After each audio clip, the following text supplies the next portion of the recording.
नमस्कार, मैं Manik Gupta सुरागीलाल news channel से। आप देख सकते हैं कि आज मैं एक किसान के खेत के आगे खड़ा हूं। क्या है इसकी कारण आपको बताते हैं। लगातार शासन द्वारा जो है रेड अलर्ट जारी किया जा रहा है। लगातार बारिश जो है रुकने का नाम नहीं ले रही है और वहीं किसान की जो फसल है वो कटने पे है। किसान हमें 365 दिन अन्न का इंतजाम करके देता है, हमें भूखे पेट नहीं सोने देता, चाहे वो खुद भूखे पेट सो जाए। लगातार खून पसीना एक करके जो इतनी मेहनत करके वो इस फसल को उगाता है, इस समय खराब मौसम के चलते जो है नुकसान उनकी फसलों को हो रहा है। इस विषय में किसानों का क्या कहना है, हम आपकी बातचीत करेंगे कुछ किसानों से और दिखाएंगे असल स्थिति, और साथ ही में जो शासन प्रशासन से उनको मदद मिल सकती है इस नुकसान की, उस विषय में भी आपको अवगत कराएंगे। इसी के साथ मैं अपनी वाणी को विराम देता हूँ। सुरागीलाल न्यूज, मानिक गुप्ता। सर नमस्कार, मानिक गुप्ता बात कर रहा हूँ सुरागीलाल न्यूज चैनल से। जी नमस्कार। नमस्कार सर, जैसे कि इस समय जो ये किसान जो इस समय अपने सारी की सारी जो खेती है उसको उन्होंने लगा रखा था, जो धान की इस समय फसल कटनी थी, तो उसमें देखा गया कि मौसम के खराबी के कारण जो इस समय काफी बरसात जो है रुकने का नाम नहीं ले रही है, तो इसमें किस तरीके की परेशानी सामने आ रही है। मानिक जी, मैं आपको बताना चाहता हूँ कि परेशानी क्या कि इस समय सभी धान की फसल पकी हुई थी और किसान काटने की तैयारी में, लेकिन ये 2 दिन से जो बारिश हो रही है अभी तक लगभग 50% जो धान है उसका तो नुकसान हमारा हो चुका, जो बिल्कुल हवा के साथ गिर गया है, उसके बाद पानी चल गया। और अभी बता रहे हैं मौसम विभाग का, मैं देख रहा था कि शायद अभी 24 से 48 घंटे तक की और बारिश है। अब उसका देखते हैं कि क्या करते हैं। इस समय बहुत ही ज्यादा परेशानी है क्योंकि किसानों ने पूरी लगा चुकी है। अब तो सिर्फ धान को काटना था और बेचना था, और इस समय मौसम की मार पड़ रही है। पहले ही किसानों का बहुत बुरा हाल है और साथ में ऊपर से मौसम की मार, तो इस समय तो बहुत ही दुख वाला माहौल है किसानों के परिवारों में। ऐसा माहौल है कि समझ लो कि घरों में रोटी खाना भी ऐसा हो रहा है कि बहुत मुश्किल। तो सरकार से आप क्या इसमें अपनी बात रखना चाहते हैं। सरकार से क्या बात रखेंगे, पहले भी हमारी फसलों का नुकसान होता रहा है और ये लोग घोषणा करते रहे हैं उसमें, लेकिन आता ज़्यादा कुछ नहीं है। मैं तो सरकार से ये कहूँगा कि कम से कम ज़्यादा नहीं तो 20,000 रुपये पर एकड़ के हिसाब से सुबह से ही इन्हें घोषित कर देना चाहिए किसानों को देना, और एकड़ के हिसाब से घोषित ही ना करें बल्कि किसानों को दें भी। जैसे रजिस्ट्रेशन अब धान के लिए होने हैं, उसके साथ साथ उस रजिस्ट्रेशन के साथ ही इन्हें 20,000 रुपये घोषित करके उन्हीं अकाउंटों में भेज देने का काम करना चाहिए।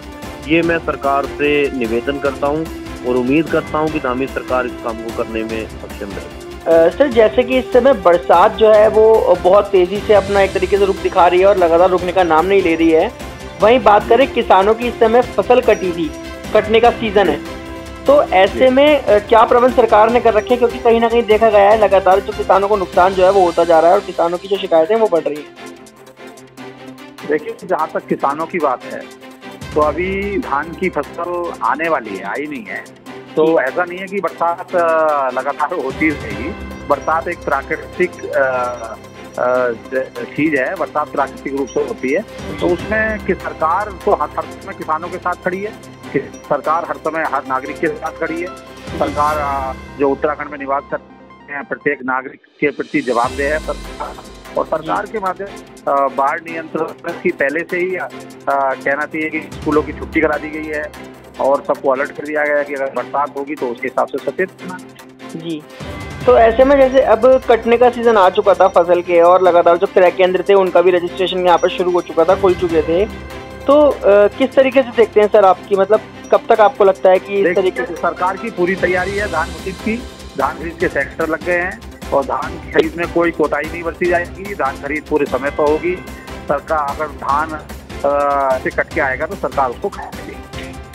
ठीक, लेकिन इस समय जो बरसात का सीजन है जिससे ये फसल जो खराब होने के जो है संभावना बहुत ज्यादा बढ़ गई है। 50% लोग कह रहे हैं कि कहीं ना कहीं जो है वो सरकार अगर फसल खराब होगी तो वो तो आकलन के बाद ही पता लगेगा ना। सर, जैसे कि इस समय जो किसानों की जो फसल है वो कटने का समय आ गया था और वहीं देखा जा रहा है कि बारिश का जो एक तरीके का रूप है वो बारिश का रूप बहुत तेजी से लोगों के सामने दिखाई दे रहा है, आक्रामक रूप कह लीजिए, क्योंकि लगातार बारिश जो है वो बढ़ती जा रही है। जी, तो ऐसे में किसानों को कहीं ना कहीं नुकसान भी होता नजर आ रहा है, तो इस विषय में क्या कहना है आपका। मैं माननीय पहले निवेदन करूंगा उत्तराखंड सरकार से, जो किसानों की धान की फसल लगभग 90% से ऊपर पक चुकी थी।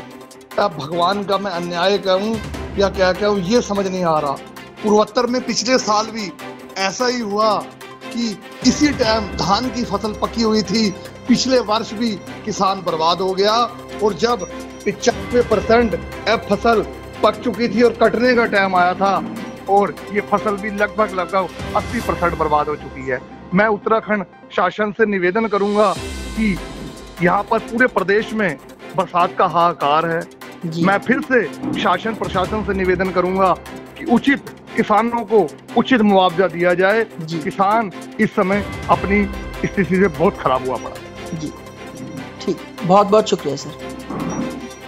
उत्तराखंड की खबरों से जुड़े रहने के लिए आप हमें सभी सोशल मीडिया प्लेटफॉर्म्स पर सब्सक्राइब, लाइक और फॉलो कर सकते हैं। धन्यवाद।